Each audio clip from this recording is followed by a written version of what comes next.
చలనచిత్ర రంగానికి పైరసీ పెనుభూతంగా అవతరించిన దాంట్లో సందేహం లేదు. వందల కోట్ల రూపాయలు ఖర్చు పెట్టి తీసిన సినిమాని కేవలం కొన్ని క్షణాల్లోనే పైరసీ చేయడం ద్వారా అప్లోడ్ చేసి వాళ్ళు డబ్బులు సంపాదిస్తున్నారు. సినిమా రంగానికి వేల కోట్ల రూపాయల నష్టాన్ని వాటిల్లేలా చేస్తున్నారు.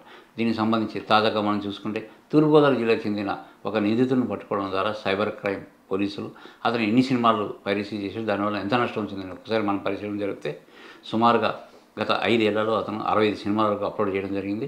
ఒక్కొక్క సినిమాని సుమారుగా 30,000 నుంచి 60,000 నుంచి 70,000కి అమ్ముకోవడం జరిగింది.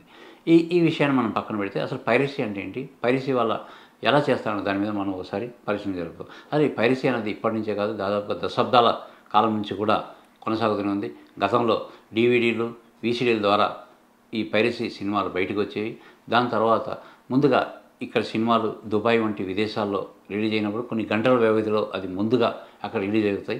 రిలీజ్ అయినప్పుడు అక్కడి చట్టాలని ఉపయోగించుకొని ఈ నేరగాళ్ళు అక్కడ సినిమాని కాపీ చేయడం ద్వారా భారతదేశానికి ఆ కాపీని పంపించి హెచ్డీ రూపంలో డెవలప్ చేసి దాన్ని అప్లోడ్ చేయడం జరుగుతూ వస్తుంది. అయితే మారుతున్న కాలానికి అనుగుణంగా నగరంలోనే పైరసీ చేయడం ప్రారంభించారు.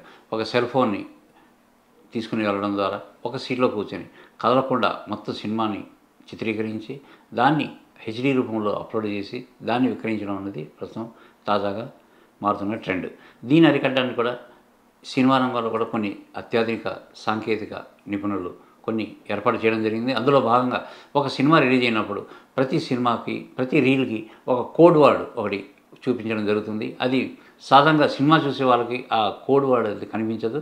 కానీ నిశితంగా పరిశీలిస్తే ప్రతి గంటకు ఒకసారి ఆ వాటర్ మార్క్ లాంటిది సినిమాలో వచ్చి వెళ్తూ ఉంటుంది. దాని ద్వారా అది ఏ ప్రాంతంలో సినిమా ప్రదర్శించబడుతుంది, ఏ థియేటర్లో ప్రదర్శించబడుతున్న వివరాలు స్పష్టంగా అందులో తెలుస్తాయి. ఇప్పుడు ప్రస్తుతం ఈ నిందితులను పట్టుకోవడానికి కూడా ప్రధానంగా ఈ సాంకేతిక నైపుణ్యం పనికొచ్చిందని మనం చెప్పుకోవచ్చు.